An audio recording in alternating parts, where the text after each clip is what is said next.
নমস্কার বন্ধুরা, আমি জয়তী। আজকের আমি আপনাদের বানিয়ে দেখাবো কড়াইশুঁটি ও আলু দিয়ে ফুলকপির দম। এখানে ফুলকপিটা আমি গরম জলে ভিজিয়ে রেখেছি, যাতে ফুলকপির মধ্যে যদি কোনো পোকামাকড় থাকে বেরিয়ে যাবে। আমি একটা কড়াই বসিয়ে দিয়েছি, কড়াইয়ের মধ্যে এবার দিয়ে দেব তেল।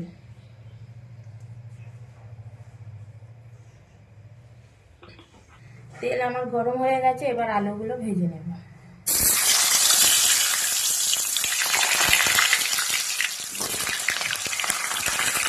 আলুর মধ্যে দিয়ে দেবো অল্প পরিমাণ লবণ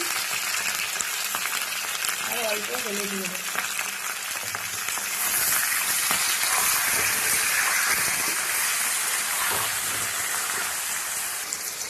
আলুগুলো আমার ভাজা হয়ে গেছে, তুলে নেব। ওই তেলেতেই ফুলকপিগুলো ভেজে নেব।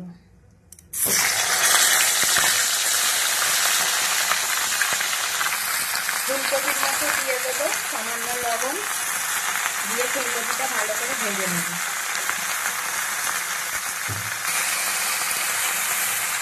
ফুলকপিটা আমি এরকম করে ভেজে নিয়েছি, এবার লাগিয়ে নেব। কড়াইতে অল্প একটু তেল দিয়েছি, তেলের মধ্যে দিয়ে দেবো পেঁয়াজ কুচি।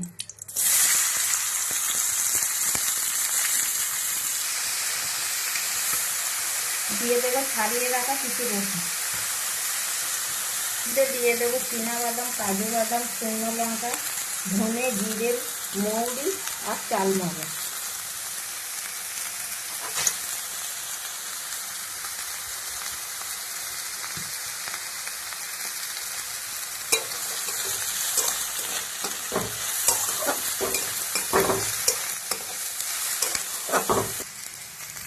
মশলাটা আমি ঠিক এরকম করে ভেজে নিয়েছি, এবার লাগিয়ে মিক্সিতে বেটে নেব। তেল গরম হয়ে গেছে, তেলের মধ্যে অল্প একটু চিনি দিয়ে দিয়েছি, এবার দিয়ে দেবো দুটো তেজপাতা আর অল্প একটু পাঁচফোড়ন। দিয়ে দেবো টমেটো কুচি।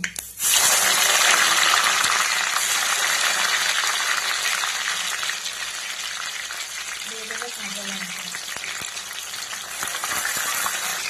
দিয়ে দেবো 2 চামচ আদা বাটা।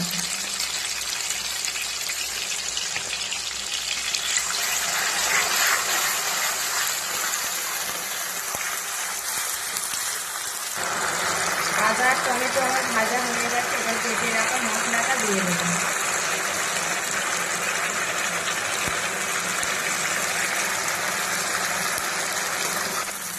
ওই মশলার মধ্যে দিয়ে দেবো 1 চামচ লঙ্কা গুঁড়ো, ঝাল খান কেমন দেবে।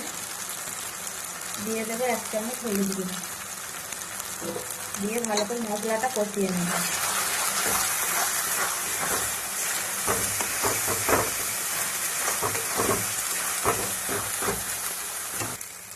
মশলা ধোয়া জলটা এখানে দিয়ে দেবো।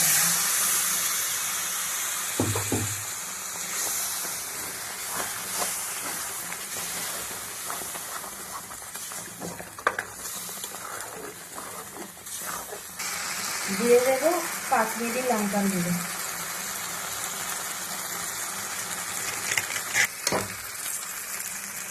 মশলাটা আমার কষানো হয়ে গেছে, মশলার মধ্যে দিয়ে দেবো ভেজে রাখা ফুলকপি আর আলু।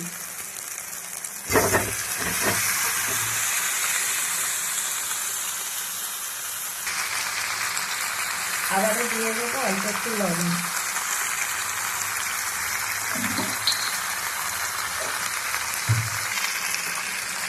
মশলাটা আমার কষানো হয়ে গেছে, এবার জল দিয়ে দেবো।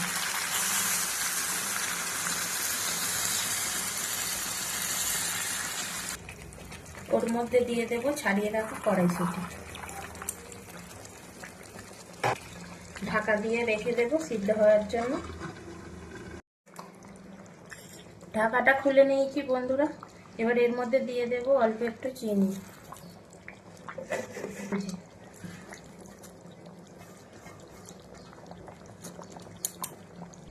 দিয়ে দেবো গরম মশলা গুঁড়ো।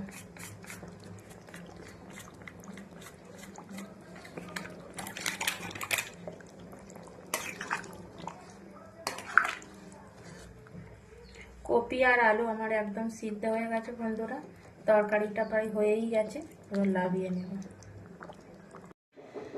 তাহলে এখানেই রেসিপিটা শেষ করছি বন্ধুরা। রেসিপিটা ভালো লাগলে কমেন্টে জানাতে ভুলবেন না, আর ভালো লাগলে লাইক করবেন এবং বন্ধুদের সাথে অনেক অনেক শেয়ার করে আমার পাশে থাকবেন। সবাই সুস্থ থাকবেন, ভালো থাকবেন। দেখা হবে অন্য একটা রান্না নিয়ে। ততক্ষণের জন্য টাটা।